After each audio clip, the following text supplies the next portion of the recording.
Après avoir parlé de l'usage par défaut de la conscience, des limites aussi, du décrochage de la conscience dans la partie précédente, et bien dans cette partie-là, je voudrais vous proposer de regarder où est-ce que vous pouvez positionner votre conscience. Et vous allez voir que c'est pas si difficile que ça. Même pour les personnes qui ont tendance à mettre leur conscience majoritairement dans leur mental, on va voir à quel point c'est accessible, c'est vraiment facilement accessible, presque même trop facilement accessible pour certaines personnes qui sont persuadées que la solution est compliquée et qu'elle est majoritairement dans leur mental. Alors je vous propose sans plus tarder de partager l'écran. Alors attendez, le petit détail technique, il faut que je clique au bon endroit. Je vous propose de partager la slide de cette partie-là. Et donc, comment positionner votre conscience? Vous le voyez tout de suite sur ce que je vous ai dessiné ici. Vous avez trois zones dans lesquelles vous pouvez mettre votre conscience assez facilement. Vous avez la première zone qui est la zone du mental. Donc c'est là où les gens ont majoritairement leurs pensées, ici cette zone-là. Donc le mental et les pensées. Alors on va voir que le mental et les pensées, c'est pas tout à fait la même chose. Bon, enfin, bon, on va pas le voir, je vais vous le dire maintenant.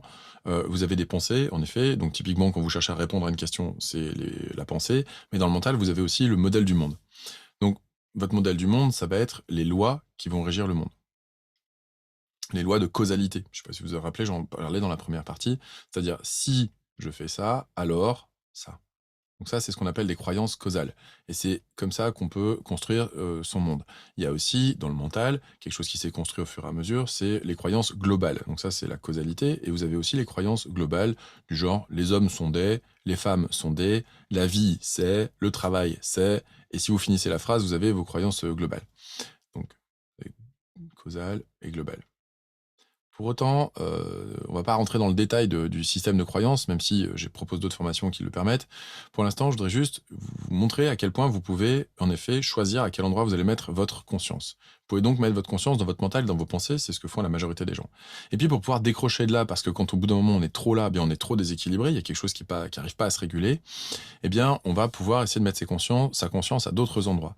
Alors, si vous faites partie du peu de pourcentage de personnes qui ont tendance à justement ne pas aller suffisamment dans leur mental et à être trop dans leur intuition, dans leurs sensations, etc., vous faites partie des gens qui sont principalement dans leur corps et leurs sensations. On peut aussi trouver cet état de transe dans la danse ou dans les sports intenses, comme je le disais aussi précédemment.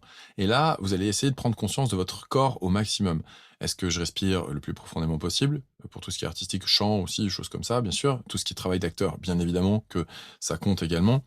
Et on va essayer d'avoir conscience de son corps, de ses sensations. Donc il y a deux choses différentes là aussi. Il y a le corps et les sensations. C'est pas la même chose. Le corps, ça va être par exemple les muscles de votre jambe, ça va être ce que vous êtes capable de voir, ça va être, pardon, non, ce que vous êtes capable de voir, ça c'est justement ça rentre dans les sensations. Donc on va dire, pour résumer, le corps c'est est-ce que vous avez mal à l'estomac? Est-ce que vous avez mal à la tête? Est-ce que vous avez conscience que vous avez votre corps qui est appuyé quelque part? Ou bref, est-ce que vous avez une force? Vous avez conscience de votre force aussi? Ça peut être pas mal ça. Ou au contraire de votre souplesse. Enfin, pas au contraire, ou aussi de votre souplesse. Donc, vous pouvez avoir conscience de votre corps. Et puis, vous pouvez avoir conscience de vos sensations. Quand je dis sensations, c'est les 5 sens. Donc, tout ce que vous voyez, tout ce que vous sentez, tout ce que vous goûtez, tout ce que vous entendez, tout ce que vous touchez. Ces 5 sens-là, ils sont plus ou moins développés en fonction des gens et d'ailleurs, ils vont alimenter la mémoire de manière différente en fonction de votre sensibilité. Il y a des gens qui sont plus visuels, d'autres plus auditifs. Par contre, les odeurs, c'est très puissant pour beaucoup de gens au niveau de la mémoire, quasiment tout le monde, sauf bien sûr si on a une atrophie, cérébrale à certains capteurs, à certains endroits et c'est possible, mais on peut très bien vivre avec ça et c'est pas un souci, on compense en général. D'ailleurs, quand on perd un sens, on aiguise les autres, pour compenser justement. Mais quoi qu'il en soit, il y a toujours un sens actif. Donc on a priori 5 sens, on peut en avoir moins si jamais il y en a moins. Et pour moi, plus, comme je vous l'ai dit, c'est pas le propos de cette formation. Donc tout ce qui est de l'ordre du sixième sens de l'intuition, on va pas l'aborder dans cette formation. Et puis on peut avoir conscience de ses émotions. Je suis en colère, je suis agacé, je suis au contraire super joyeux, je suis enthousiaste. On a plein d'émotions qui peuvent apparaître. Le fait est que, pour moi, on a un équilibre de positionnement de pensée lorsqu'on arrive à, non pas se situer en permanence au centre, parce que ça voudrait dire un équilibre statique. Et le problème de l'équilibre statique, c'est que, le seul moment où on est statique, en tant qu'être humain, c'est quand on est mort. Parce que même quand on dort, on respire, on a notre cerveau qui fonctionne, on a notre cœur qui bat. Donc on n'est jamais vraiment statique. Donc chercher à se positionner là et plus bouger, se dire: «Ça, c'est la panacée, c'est la solution», pour moi, c'est pas la solution. La solution, elle est un petit peu plus complexe que ça. Elle est de trouver le moyen d'osciller entre tout ça. C'est-à-dire, de temps en temps, je vais avoir ma conscience qui va arriver par ici, qui va être dans le mental. Alors si elle est majoritairement dans le mental et on est dans l'excès dans le mental ici, à un moment donné, on va somatiser des choses pour pouvoir nous ramener à notre corps, par exemple, ou alors on va avoir des émotions qui vont nous déborder pour pouvoir revenir un petit peu au niveau émotionnel. Donc notre système de fonctionnement global va de toute façon chercher à équilibrer la donne. Donc pour moi, ce qui est intéressant, c'est de positionner notre conscience dans notre mental, parfois quand c'est nécessaire, et quand c'est nécessaire dans notre corps et dans nos sensations, et parfois quand c'est nécessaire dans nos émotions aussi. Alors, les gens qui sont majoritairement à cet endroit-là vont en général décrocher quand c'est plus fort qu'eux. C'est-à-dire que quand ils ont une douleur, par exemple, quand on a mal, c'est quand il y a un seuil. Il y a un seuil qui nous oblige à sortir de là où on était et à venir ici. Un seuil d'intensité aussi d'usage d'énergie quand on fait du sport, comme je vous le disais. Un seuil aussi et d'ailleurs, je ne sais pas si vous faites de la danse, de la musique ou autre chose, quand vous faites une activité ou acteur, ou quand vous faites une activité artistique, si votre mental vous déborde pendant que vous faites la chose, en général, vous décrochez et c'est là où vous faites des erreurs. Ça se passe pas très bien. Et c'est pareil pour le sport. En général, quand vous faites du sport et que vous commencez à penser à la suite, vous commencez à penser, je sais pas, à l'engueulade que vous avez eue avec votre ex, que vous commencez à penser à votre enfant qui a des difficultés scolaires ou etc. Bah, c'est là où vous êtes plus à ce que vous faites. Vous n'êtes plus 100% concentré. Vous n'avez plus votre conscience sur là ce que vous êtes en train de faire dans l'instant présent. Et c'est en général là que se passent les accidents. Pareil pour quand on conduit. Si notre mode de pilotage automatique est suffisant pour réguler on va dire le moyen commun de conduire, bah, dès l'instant où il y a un événement impromptu qui arrive, souvent là, on a une surprise très forte et on commence à avoir des sensations et un corps qui se raidit et beaucoup de choses qui se passent à ce niveau-là. Ce qui veut dire qu'on va décrocher en fonction d'un seuil. Et puis c'est pareil pour les émotions. On va décrocher de son mental quand nos émotions vont nous déborder. Ce qui veut dire que majoritairement dans nos sociétés occidentales, on va passer beaucoup plus de temps dans cet endroit-là. Et puis, de temps en temps, quand on est forcé, eh bien, on va venir rééquilibrer les choses ici ou ici, mais majoritairement, on est dans notre tête et on est là. Cette difficulté-là vient, à mon sens, de notre système éducatif. Ce qui est intéressant, c'est de pouvoir osciller, de pouvoir tourner dans tout ça. C'est-à-dire, je suis un petit peu ici, je vais aller un petit peu là. Si j'ai une douleur, je vais aller vraiment là pour pouvoir la gérer. Et puis, au bout d'un moment, je vais quand même me poser la question, quelles sont les émotions que je ressens? Et puis, je vais modéliser ma façon de fonctionner dans ces moments-là. Donc, je vais créer un modèle du monde où je vais voir comment les gens réagissent quand je me plains ou quand je m'exprime, etc. Donc, je vais créer un modèle du monde. Et puis après, je vais revenir à mon corps et ainsi de suite. Et en fait, bah, voilà, on peut osciller comme ça, venir ici, trouver un moment où on est à peu près équilibré. Et puis, ça va de toute façon partir. Donc, on peut avoir aussi conscience de deux choses à la fois, plus ou moins, un peu notre mental et nos émotions, les deux qui sont associés, et ainsi de suite. Et finalement, l'idée, c'est de créer un équilibre dynamique au milieu de tout ça et d'osciller en permanence. Donc, d'osciller au milieu de tout ça et puis de se balader finalement quelque part dans ces trois zones-là.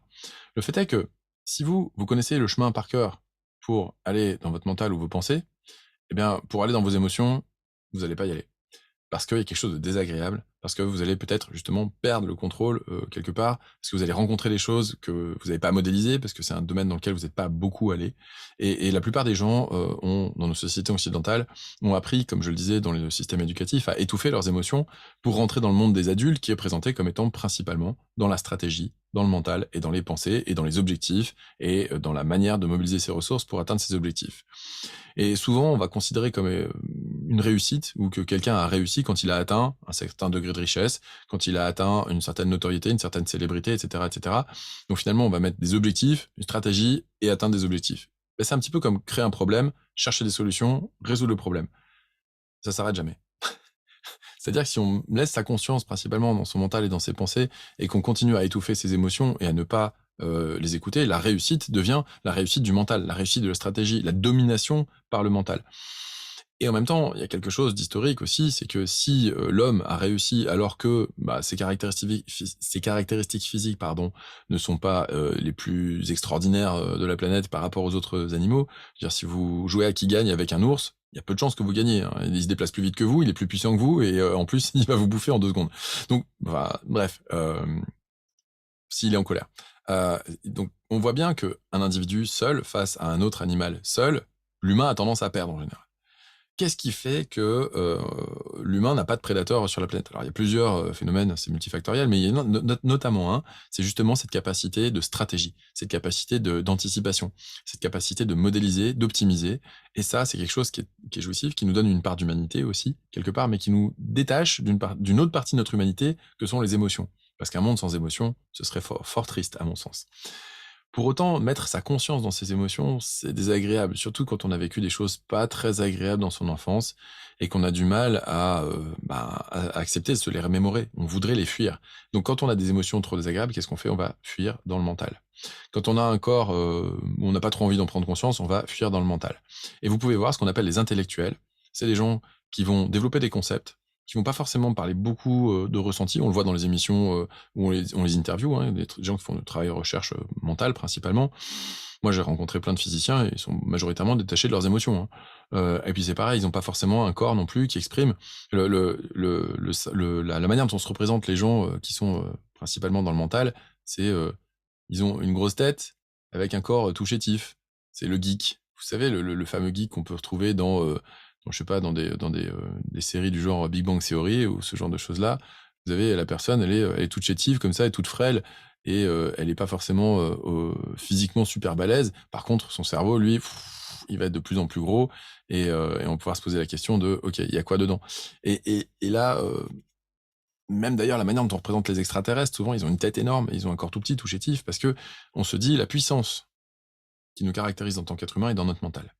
C'est vrai que c'est puissant le mental, je vais pas vous dire le contraire. Simplement, si vous mettez votre conscience uniquement à cet endroit-là, au bout d'un moment, vous allez déséquilibrer votre système. Donc si vous voulez fuir vos émotions dans le mental, et si vous fuyez votre corps ou vos sensations dans le mental, vous allez vivre en théorie et dans l'absolu. Et là, tout est parfait. Et c'est ça qui est agréable. C'est pour ça qu'on y va. Quand on met sa conscience dans ses pensées, on crée un idéal de soi, on crée un monde théorique où tout devrait bien se passer si ça se passait comme on l'a dans la tête. Et là où ça pose un problème, c'est que quand on tombe dans cet excès-là, eh bien, il y a une part de nous, il faut bien se l'avouer, qui voudrait que le monde fonctionne comme nous, on a modélisé le monde, et on se dit le monde fonctionnerait mieux comme ça. Donc finalement, on est en train de se prendre pour Dieu, quelque part, sérieusement. C'est-à-dire qu'on se dit, le monde fonctionnerait mieux s'il fonctionnait comme moi je pense qu'il devrait fonctionner. Bah ça, c'est fonctionner comme un despote ou comme une divinité, vouloir imposer aux autres le modèle du monde que nous, on a créé. Ça s'appelle du projectif aussi en psychologie. Quand on est principalement dans sa tête, c'est souvent à ça qu'on aboutit. Pour autant, notre mental ou nos pensées peuvent nous permettre non pas de modéliser le monde externe, mais son monde interne. C'est-à-dire qu'on peut modéliser son corps. On peut avoir des idées qui fonctionnent très bien et des idées préconçues aussi, des idées reçues. Par exemple, on ne peut pas développer de muscles si on ne mange pas de viande. Ça, c'est une idée préconçue d'une certaine époque. C'est pas vrai du tout. Ça n'a rien à voir. C'est des nutriments qu'il nous faut, certes, mais ils sont pas forcément contenus que dans la viande. Par exemple, je dis pas que je suis végétarien, c'est pas ça non plus. Cherchez pas à voir où moi je me situe par rapport à ça. C'est juste pour dire, voilà, le positionnement de votre conscience peut se faire à ces 3 endroits-là et il y en a que vous avez plus facilement apprivoisé que d'autres. Alors, si vous êtes principalement dans votre ressenti, dans votre corps et dans vos émotions, que vous êtes hypersensible, que vous êtes hyper intuitif, eh bien, en effet, le mental, lui, vous allez avoir tendance à le fuir parce qu'à chaque fois que vous allez dedans, vous allez justement vivre en théorie et en absolu et là, le monde va pas du tout correspondre à votre modèle, donc ça va vous déranger et donc vous allez vouloir fuir ce modèle-là, enfin fuir, le monde parce que ça va vous obliger à modifier votre modèle. Parce que dès l'instant où vous considérez que le monde est différent de votre modèle, vous allez devoir l'adapter. Donc si vous mettez votre conscience principalement dans vos émotions, ou principalement, donc vous allez être hyper intuitif, certes, mais vous allez avoir du mal à mettre une stratégie en place. Si vous mettez, donc vous allez vous faire dominer. Si vous mettez maintenant votre conscience principalement dans votre mental, qu'est-ce qui va se passer? Il va se passer que vos émotions vont vous rattraper, vous allez somatiser, voire même déclencher des maladies dégénératives par le psychosomatique. Ça peut poser un gros problème. Si vous mettez et pareil, donc votre corps va parce que les deux vont chercher à rééquilibrer. C'est-à-dire que si vous êtes principalement là, vous allez développer en effet des maladies psychosomatiques parce que les émotions vous en occupez pas, le corps vous en occupez pas suffisamment, c'est pas équilibré, il y a pas de mouvement, et donc les deux vont vous rappeler à l'ordre pour rééquilibrer les choses et ça va rééquilibrer les choses. Sauf que du coup, on va développer des maladies somatiques, donc dans le corps, et on appelle ça psycho, mais en fait c'est plutôt émotionno-somatique. C'est-à-dire que c'est des maladies qui sont liées à des émotions que vous n'avez pas entendues, que vous n'avez pas écoutées et qui couvent là, qui sont sous le tapis depuis très longtemps. À partir de là, quand on comprend qu'on peut mettre sa conscience à ces 3 endroits, ben, on peut se dire: «OK, je veux bien sentir de mon mental pour mettre ma conscience dans mes émotions, mais c'est compliqué, j'ai jamais appris à le faire». J'ai rencontré plein de gens, notamment en coaching, qui me disent: «Mais moi, je sais pas ce que je veux dans ma vie, je me suis jamais posé la question, je sais pas ce que j'aime, je sais pas ce qui me plaît, je sais pas qui je suis», parce que j'ai sans arrêt cherché à être dans la suradaptation et répondre à l'exigence de l'autre, donc bah, au mental. C'est-à-dire faire en sorte que l'autre ne vive pas des sensations désagréables, l'autre ne vive pas des émotions désagréables. Donc moi, je vais contraindre mon corps, je vais contraindre mon mental, et je vais contraindre mes émotions pour essayer de plaire à l'autre. Puis au bout d'un moment, bah, soit on sait plus. Ça s'appelle la suradaptation. Et ça, il y a beaucoup de gens qui l'ont connu, voire on l'a tous un petit peu connu, notamment dans notre enfance. mais c'est pas parce que c'est vrai à une époque que c'est vrai tout le temps. La suradaptation dans l'enfance est nécessaire pour survivre, on doit s'adapter à notre milieu éducatif. Une fois qu'on est adulte, on ne vit plus dans ce monde éducatif, mais on a gardé ses habitudes parce que justement on a stocké tout ça dans son inconscient. Encore une fois, travailler sur son inconscient, je le propose, mais c'est pas le propos de cette formation. Donc voilà les positionnements de conscience qu'on peut avoir dans le mental, dans les pensées, dans votre corps ou dans vos 5 sens et dans vos émotions aussi. Bien sûr, il y a tout ce qui est intuition, tout ce qui est spiritualité. Encore une fois, je vous ai dit, c'est pas le propos de cette formation, je vais pas aller jusque là, on va se limiter. Voilà, donc je vous retrouve très vite dans la partie 5.